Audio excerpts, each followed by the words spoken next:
din siya. Sorry. Girlfriend niya po talaga ako. As in girlfriend, as in one word girlfriend, as in jowa, as in kami. Diba? Diba? Anong pangalan mo, Iha? Ay, ako po pala si Alice. Alice Cyril Perez. Soon to be Palman. Nice to meet you po.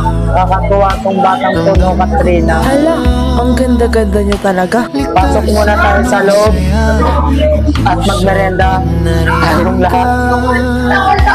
Pumunta po talaga ako dito para sabihin sa inyo na girlfriend po ako ni Drake. Gaano katagal na? 5 minutes. Promise po tatay ni Drake na tatagal po kami. Diba? Diba? Sige, baby? Talaga, Alice, ha? Pero wag muna akong tawagin tatay ni Drake, masyadong mahaba eh. Ano po itatawag po sa inyo? Tito Steve na lang itawag mo sa akin at siya naman ay Tita Katrina mo ang fiancé ko. Hello po, Tito Steve at Tita Katrina. Sa next meeting niyo po. Ayos na po ako. Pwede si baby. Drake, pwede ba kitang makausap? Ha? Chill lang mga bro.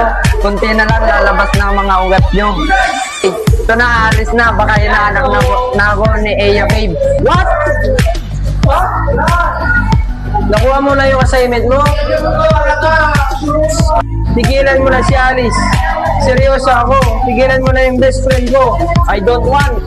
Mahal, di ba? Kitang-kita naman kung paano mo siya tratuin. Hindi na sa akin bago. Ibali mo, Drake. Lang kitang kilala. Elementary pa lang tayo. Iniisip mo na yung sarili mo at nakakainis ka pa doon. Wala kang maliit kahit may nasaktan ka pang iba para lang sa gusto mo. You're not capable of night try. Try falling for her. Dito ka na pala. Nakarating mo lang. Salamat ha, nakasubstitute ka. Photographer, di nakarating eh. Anytime dito. Salamat sa pagbigay sa akin ng racket. Alright everyone, assemble na lahat. Kilala niyo na ba ang mga partner niyo? Ano pa hinihintay niyo? Bilisan niyo na. Kailangan na yata ako ng coordinator. Mauna muna ako. Go ahead, Tito.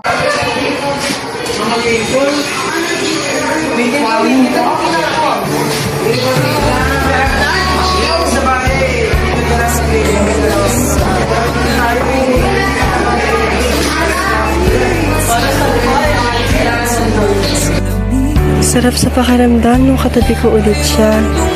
Di ko alam kung ano pumasok sa isip ko nung nakipag-awalay ako sa kanya. Ang pait-pait niya, ang lambing, talagang maalaga sa akin.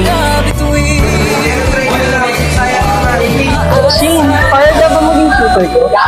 Sige ba, basta marunong kang magiginig ka ba? Oo naman.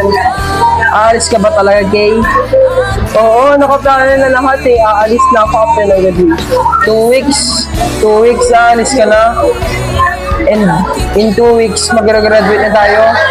Oo, kaya dapat sulitin na natin ang mga natitirang 2 linggo. Kailangan ba talaga natin mag-break in 2 weeks? I'm going somewhere far. Ayaw ka naman maging pabigat sa. Kaya naman mag-decide ka na sa mga bagay-bagay. Tingin mo ba unfair yun para sa akin? Daan-daang Mia. Daan-daang Mia. My heart always be beside you.